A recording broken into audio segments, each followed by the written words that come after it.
Téléspectateurs d'ATV, je vous dis bonsoir et merci d'être au rendez-vous pour votre émission Antiepeia. Ce soir, je vous emmène tout en confidence. C'est un moment fort, un moment de cœur à cœur, je dirais. Je reçois une femme de lettres, une femme de courage, qui a choisi de briser le silence autour de sujets encore trop souvent tus, l'inceste.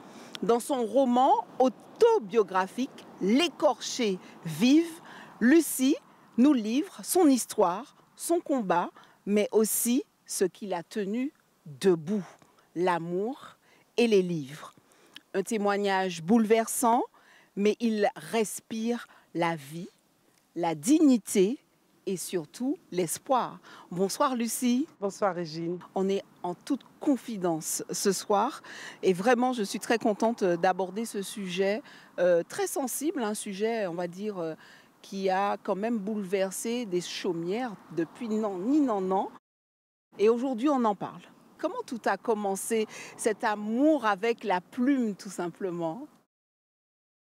Depuis petite, j'ai toujours aimé lire et du coup, ça me permettait de m'offrir un moment d'évasion et de me permettre de sortir d'une réalité que je n'aimais pas. Donc je m'en créais une autre. Donc j'allais dans un autre univers, dans l'univers des romans et j'ai vraiment tout dévoré. Depuis petite, je dévore, que ce soit à la Bibliothèque Rose, à la Verte et à des romans, mais tout y est passé. Il y en a un particulièrement qui t'a marqué? Oui, celui qui m'a donné envie d'écrire.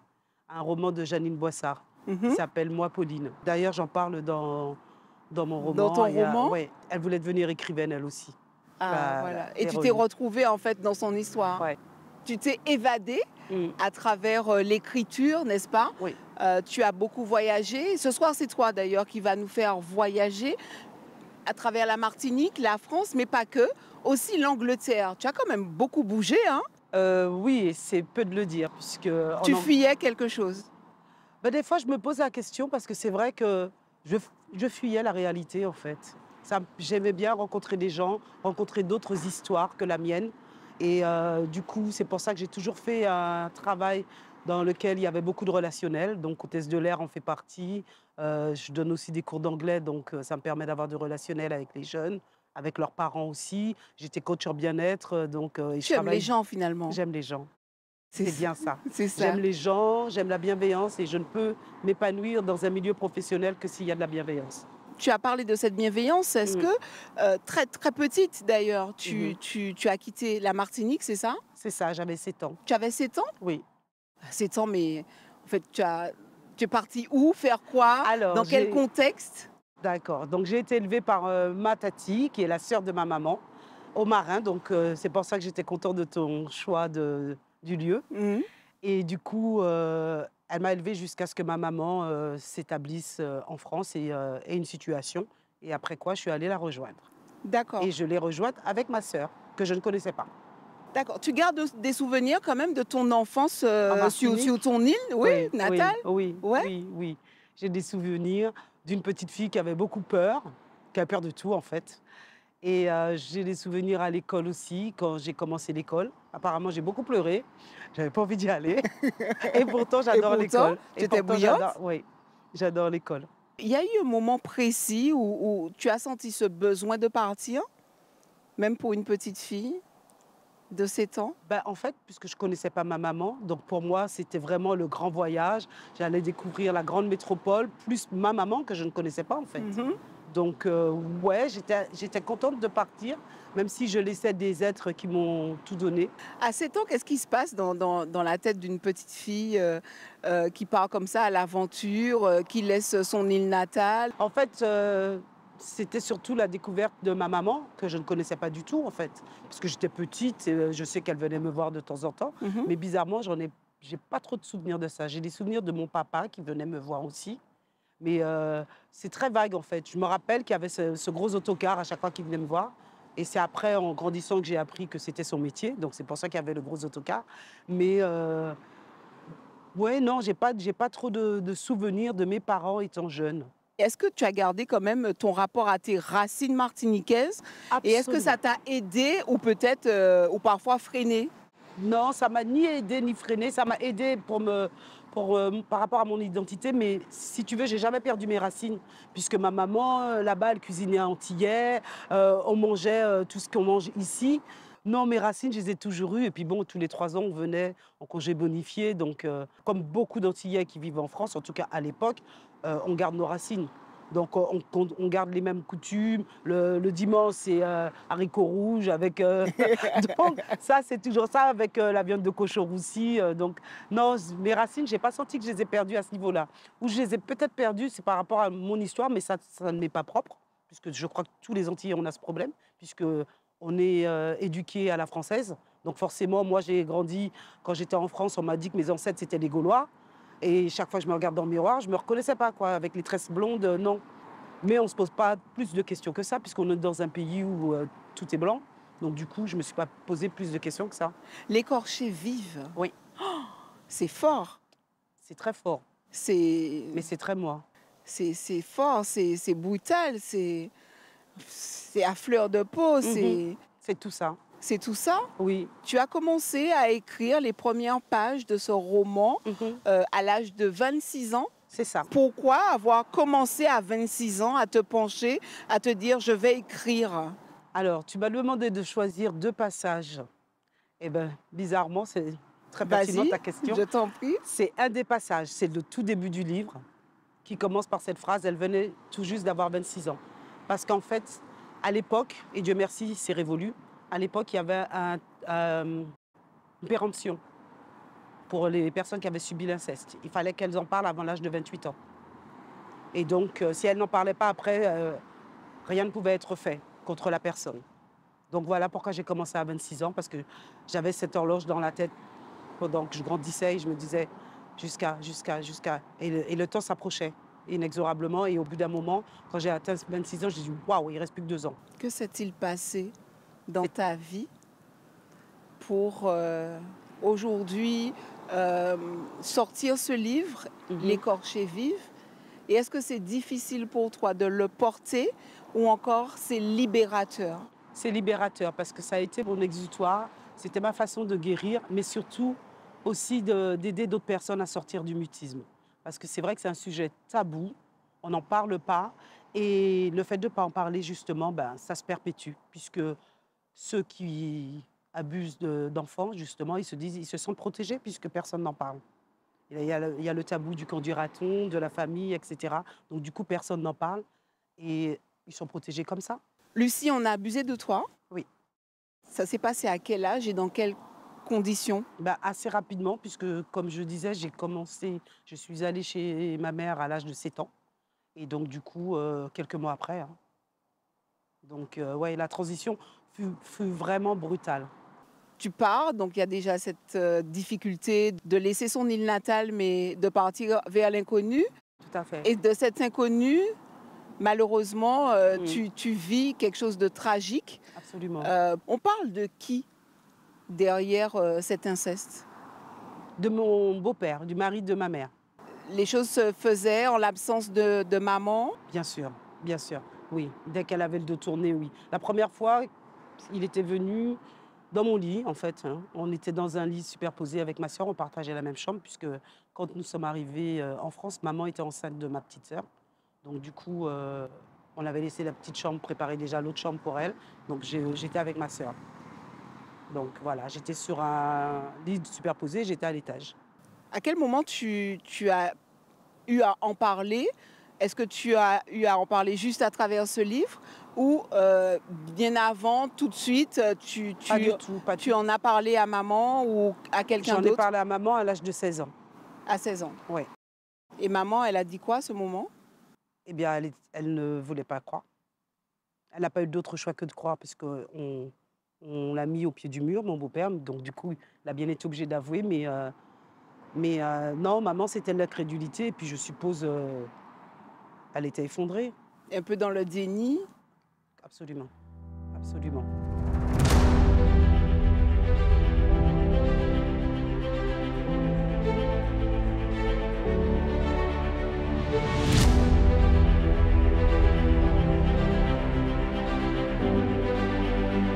Tu as trouvé quand même des épaules, tu as trouvé une oreille.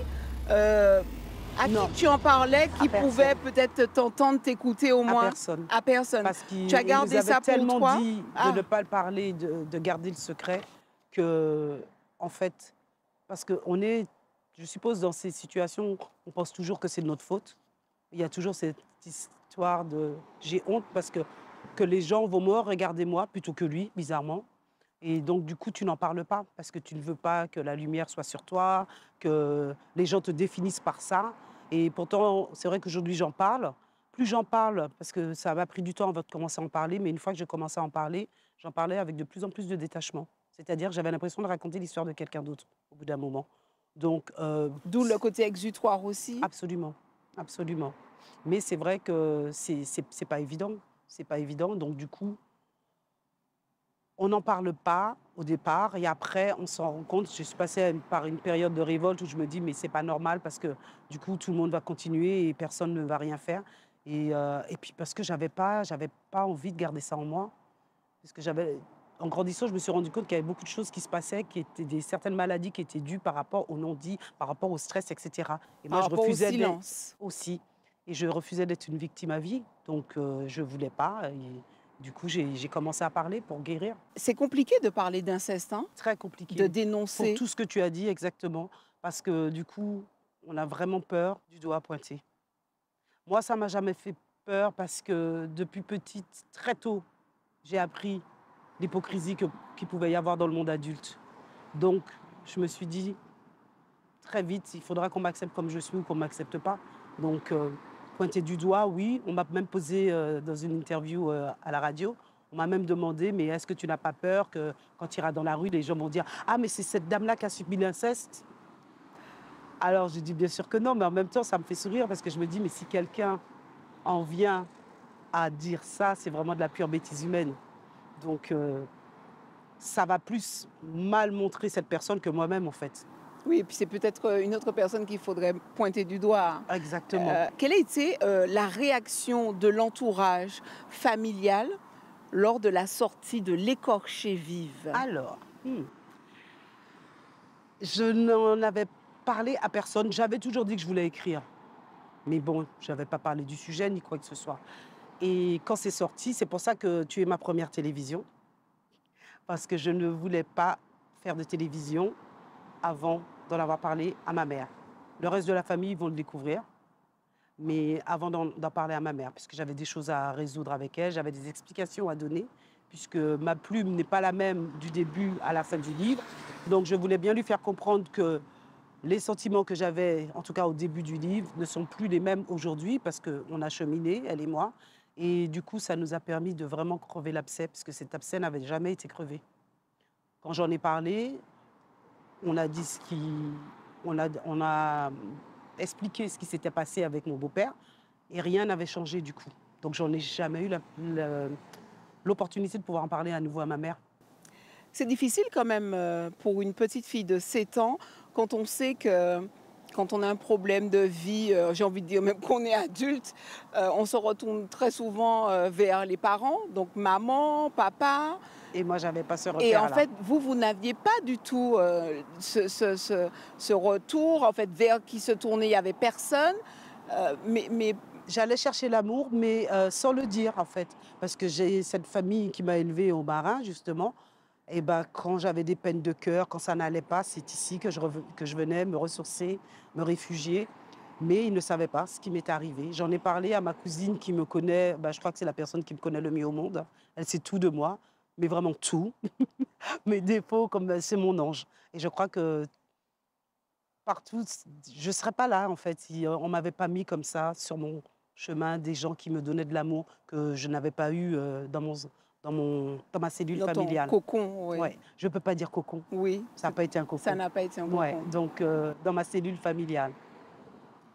C'était compliqué dans le quotidien Non, parce à, que à- à- à vivre avec, entre guillemets, son bourreau, en fait. oh, ça c'était horrible. C'est la chose la plus horrible. C'est ce que je lui ai expliqué il n'y a pas longtemps à ma maman. J'ai dit, maman, c'est comme si tu allais au tribunal et que le juge te condamnait à vivre avec ton bourreau. Et c'est là, je crois elle a intégré ce qui s'est passé. Parce que pour elle, elle avait peur du qu'on dira-t-on. de peur d'être seule aussi avec 3 enfants, plein de choses. Mais elle n'a pas réalisé les conséquences que ça pouvait avoir, destructrices que pouvait avoir sa décision. Est-ce que tu peux nous expliquer le rôle, on va dire, salvateur qu'il y a eu entre les livres, l'amour et toi pour pouvoir t'accrocher à quelque chose? Ben, c'est-à-dire que quand j'étais au Marin, on m'avait donné beaucoup d'amour. Il faut savoir que j'étais dans une famille où j'étais la petite dernière, parce qu'ils étaient déjà 4 enfants, et moi j'étais la petite dernière. Mais j'étais vraiment incluse. Et là, subitement, c'est pour ça que ça a été un choc à plusieurs niveaux. Subitement, je me retrouve dans un pays que je ne connais pas, avec une nouvelle famille, une nouvelle cellule familiale, et je me retrouve l'aînée d'une fratrie. Donc du coup, je passe pas de la petite gâtée, on va dire oui, hein, Oui. surtout maintenant, on va le dire, de la petite gâtée à l'aînée, responsable de toutes les bêtises que faisaient les sœurs, etc. Donc c'était violent. Parce que moi, j'étais bien, me faire pouponner, j'étais bien. J'avais pas envie de prendre de responsabilité. Surtout que j'ai eu énormément de mal à grandir, parce que tu dois t'en douter que quand on vole l'enfance de quelqu'un, cette personne est condamnée à être une femme-enfant toute sa vie, puisqu'on nous a volé cette partie. Et c'est vrai que oui, je suis très enfant sur beaucoup d'aspects. Le titre, j'en reviens, l'écorché vive est très fort. Comment tu l'as choisi, ce titre, et qu'est-ce qu'il représente pour toi? Exactement ça, cette plaie béante qui est ouverte et qui ne guérit pas, comme si on m'avait arraché la peau. Et puis c'est resté comme ça à l'air. Donc c'était à vif. C'est encore le cas aujourd'hui? Beaucoup moins. Je vis encore avec les conséquences, parce que de toute façon, ce genre de situation vous marque à vie, hein. C'est une cicatrice qui ne cicatrise pas. Mais j'apprends à vivre avec. J'apprends à vivre avec, c'est-à-dire de ne pas laisser mes émotions prendre trop le dessus, d'être moins hypersensible et d'essayer de me forger une carapace. Pour te protéger. Absolument. Absolument, parce que j'ai pas envie d'être une victime toute ma vie, et que de mauvaises personnes puissent vouloir prendre avantage de cette hypersensibilité. Lui, qui l'avait marqué à jamais de cette empreinte qu'on n'efface pas, indélébile. Oui, vraiment, à quoi bon? Sa vie à lui avait-elle réellement changé? Non, au contraire. Avec le temps, il avait acquis la certitude que plus rien ne pourrait la changer. Sa vie tranquille, paisible, si parfaite aux yeux des autres, aux yeux du monde. Cela voulait tout dire. Existe-t-il miroir plus trompeur que celui du monde? Elle ne savait que faire. L'indécision totale. Toutefois, elle était sûre d'une chose. Un jour, elle le fera. Elle parlera. Il faudra que cela sorte pour aller mieux, pour enfin vivre. Ça nous a séparés, ma sœur et moi, à qui c'est arrivé aussi, puisque on n'en a jamais parlé, même entre nous. On n'en a jamais parlé. Donc c'est pour ça que là, maintenant, du fait d'en avoir parlé récemment à ma maman par rapport au livre, quand tu dis récemment, il y a eu des années donc écoulées, sans vraiment à ce point. On n'en a plus parlé depuis la fois où j'ai parlé de ça à ma mère, où j'ai dit à ma mère, où j'ai découvert le pot rose. Et ça fait combien d'années, du coup? Oh, j'avais 16 ans. Donc ça fait plus de 40 ans. Eh oui, non, 40 ans. Donc oui, ça fait longtemps. Ça fait longtemps. Donc j'en ai reparlé une seule fois. Quand j'étais en Angleterre, j'ai reçu un coup de fil de ma petite sœur, du coup, celle dont je parle beaucoup dans le livre, celle qui m'a sauvé la vie quelque part, puisque c'était la seule à me regarder avec des yeux qui scintillent et qui me donnait de l'amour. Et si je m'accrochais à cette petite... Parce que et tu voulais la protéger peut-être aussi de ça? C'est pour ça que j'en ai jamais parlé. Je me suis dit à quoi ça sert qu'elle découvre cette horreur, parce que c'était quand même son père. Donc je me suis dit, je ne voulais pas. Et d'ailleurs, c'est marrant, tu le fais exprès. La première chose qu'elle m'a dit quand elle m'a appelée, elle m'a dit « je sais ». Donc je savais de quoi elle parlait. Et elle m'a dit « alors toute ta vie, tu nous as protégés ». Oui. Parce que je me suis dit, notre enfance, elle était bousillée. À quoi ça sert de lui bousiller la sienne aussi? Autant qu'elle garde cette image de son père qu'elle avait. Donc je lui en ai pas parlé et j'ai tout fait pour la protéger.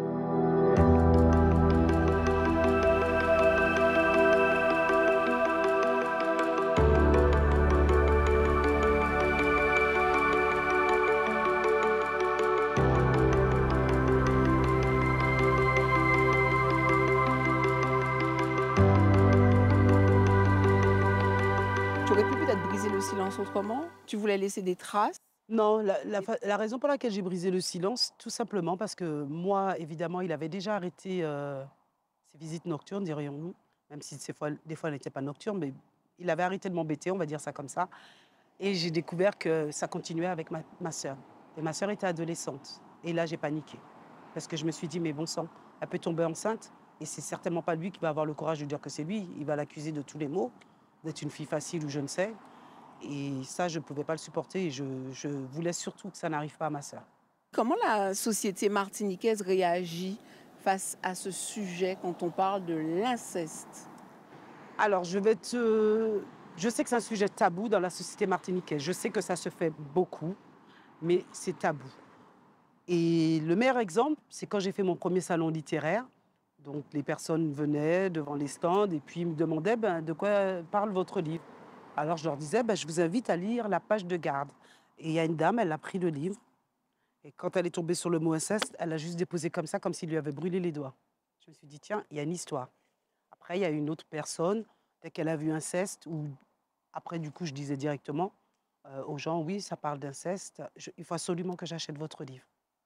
Donc, il y avait les deux réactions. Celle que ça mettait en lumière, et trop peut-être en lumière, donc elles ont déposé, et d'autres, peut-être, qui se disent, ah ben, je ne suis pas seule. Et elles ont absolument tenu à acheter le livre. Donc, il y a les deux réactions. Tu écris sous le nom de Lucie Lucie Palsy. Palsy, Oui, alors que ton vrai nom est Roselyne oui, Fortuné. tout à fait. Pourquoi ce nom de plume et qu'est-ce qu'il symbolise pour toi? Beaucoup, beaucoup. Parce que Palsy, c'est le nom de mon vrai papa. Celui qui m'a créé, en fait. Et il s'appelle Palsy. Et Lucie, en fait, c'est parce que mon deuxième prénom, c'est Lucille. Donc, pour faire rimer avec Palsy, j'ai raccourci, tout simplement. Mais est-ce Et que c'est pas j'ai aussi voulu me peut-être, légitimer. voilà, est-ce que c'est pas peut-être un pseudonyme aussi pour pouvoir te protéger? Oh, absolument. Parce que de toute façon, c'est pour ça que c'est un petit peu compliqué, parce que j'ai un nom de plume. Je parle de moi à la troisième personne avec un autre prénom. Donc, oui, énigme totale. Mais, Énigme totale, mais ce sera mais compliqué après cette émission, hein? oui, mais justement, mais ma vie, elle est comme ça, en fait. Elle est vraiment comme ça. C'est pour ça qu'il y a une chanson qui me plaît beaucoup. 42, dans ma tête, on est 42. Parce que je dis, oh, ça fait, moi, on est 84 au moins. donc, donc voilà, donc je suis un peu comme ça. Est-ce que tu souhaites continuer à écrire, on va Ah, dire, sous ce nom oui, je vais garder mon nom pour de d'autres plume. ouvrages? Oui, je vais garder ce nom Ouais. parce que c'est ma façon de me légitimer. Parce que j'ai rencontré mon père très tard et quand je suis rentrée à la Martinique, je suis tombée sur des personnes complètement par hasard et en fait qui se trouvaient être de ma famille et ils m'ont fait découvrir cet être merveilleux à côté duquel je suis passée. Et donc j'avais envie de me légitimer comme ça. Quand on parle d'inceste, très souvent, on se dit que ce sont des faits qui restent impunis. Malheureusement. Aujourd'hui, la justice en est où? Est-ce que tu as porté plainte, Non, Lucie? non, je n'ai pas porté plainte parce que ça sert à rien parce qu'il est mort de toute façon. Et par rapport à ma petite sœur aussi, je n'aurais pas fait ça. C'était trop tard. Soit c'était fait quand j'ai ouvert la bouche, ou après, je voyais plus trop l'intérêt. Parce qu'elle Quel- m'a donné de l'amour. Elle me regardait avec des yeux qui scintillent. Elle me disait toujours, moi, quand je serai grande, je serai comme Chouchou. Et elle a fait exactement tout ce que j'ai fait. Mais vraiment, elle est PNC aujourd'hui, elle est hôtesse de l'air. Donc, quand les enfants disent ça, et puis des fois, ça passe. Sauf qu'elle, elle a vraiment fait. Quand j'étais étudiante, j'avais un boulot d'étudiante, je travaillais à Auchan. Elle a fait ça aussi pendant ses études. Et c'est marrant Copie parce que. conforme. Ah, mais c'est un truc de fou. Et donc, je me dis, oui, elle m'aimait vraiment parce que la meilleure marque d'amour, c'est l'admiration et puis de copier. Hôtesse de l'air, Uhum. donc très souvent. Une vie de patachon. Est-ce que c'est la continuité de la thérapie? Est-ce que c'est ton exutoire aussi de voyager, d'oublier, Ouais, de c'est ça. t'occuper de l'autre aussi? C'est ça. Parce qu'en fait, depuis petite, depuis à l'école primaire en Martinique, je me souviens très bien, on me demandait qu'est-ce que tu veux faire quand tu seras plus grande. Je mettais maîtresse d'école ou hôtesse de l'air. Et j'ai donné des cours d'anglais et j'ai été hôtesse Tu as de fait l'air. des deux. Donc voilà. Donc ouais, j'ai assouvi ces deux passions. Et hôtesse de l'air parce que j'ai toujours voulu voyager, parce que je voyageais déjà à travers mes livres. Qu'est-ce qui t'aide aujourd'hui à ce que ça aille? Est-ce que tu es contente L'amour, d'être revenue chez l'amitié, toi? absolument. Ah, ça, je te crois là. Je ne me voyais pas vivre dans un pays où il fait froid. Vieillir dans un pays où il fait froid. Ça, c'était hors de question. Voilà. Merci d'avoir eu le courage justement de t'ouvrir en toute confidence Merci. à nos téléspectateurs. Plein de bonnes choses pour toi pour la suite. Cheberet, Merci. pas Molly. C'est Molly Akired. Kired, exactement. Pas de C'est problème. ainsi que s'achève votre émission Antiepeya téléspectateurs. On se retrouve très bientôt pour un tout autre numéro sur votre chaîne ATV. Pas oublier, Mission Tala, c'est à Zot. Et c'est Zot Zot qui qui a a parlé. Je ne pensais pas que je le dirais un jour. En live.